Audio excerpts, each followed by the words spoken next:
ഈ സാലറി ഒരു സ്കാം ആണോ? ഇവനെ എങ്ങനെ ഇതൊന്ന് പറഞ്ഞു മനസ്സിലാക്കും? You take the blue pill. The story ends. You wake up in your bed and believe whatever you want to believe. You take the red pill. You stay in Wonderland. വൈകിട്ട് ചേച്ചിയുടെ കൊച്ചിനെ കൊടുക്കാൻ മേടിച്ചതാണ്. നിനക്ക് 2 ചോയ്സ് ഉണ്ട്.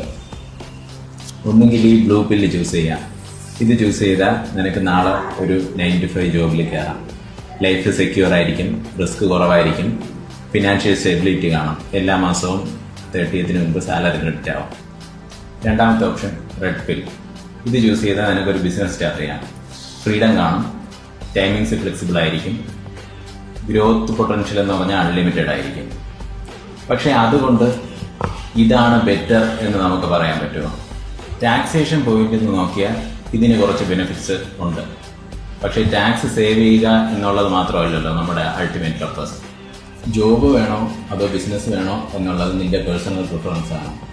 നിനക്കിപ്പോൾ കൂടുതലും ഒരു safety അല്ലെങ്കിൽ റിസ്ക് കുറച്ചുള്ള ഒരു ലൈഫ്, പീസ് ഓഫ് മൈൻഡ് ആണ് നീ ഉദ്ദേശിക്കുന്നതെന്നുണ്ടെങ്കിൽ സാലറിയാണ് നിനക്ക് സ്യൂട്ടബിൾ, അല്ലെങ്കിൽ ജോബാണ് നിനക്ക് സ്യൂട്ടബിൾ. പക്ഷേ അതല്ല, ഫ്രീഡത്തിനാണ് നിനക്ക് ഇമ്പോർട്ടൻസ് കൊടുക്കുന്നതെന്നുണ്ടെങ്കിൽ നിനക്ക് ബിസിനസ്സാണ് സ്യൂട്ടബിൾ. പിന്നെ ഈ പറഞ്ഞ ഡിഫറൻസസ് എല്ലാം ഒരു കരിയറിൻ്റെയോ അല്ലെങ്കിൽ ബിസിനസ്സിൻ്റെയോ എൻട്രി സ്റ്റേജിലൊക്കെയാണ് വരുന്നത്. അങ്ങോട്ട് സക്സസ്ഫുള്ളായി പോകും തോറും ഈ ഡിഫറൻസസ് കുറഞ്ഞ് വരും. അതായത് ബിസിനസ്സിൻ്റെ ഫ്രീഡവും ഫ്ലെക്സിബിലിറ്റിയും സാലറിക്കും കിട്ടും. അതുപോലെ തന്നെ സാലറിയുടെ സെക്യൂരിറ്റിയും ഫിനാൻഷ്യൽ സ്റ്റെബിലിറ്റിയും എല്ലാം ബിസിനസ്സിനും വരും. സോ നീ ഇതിലേത് ചൂസ് ചെയ്യും? Blue or red?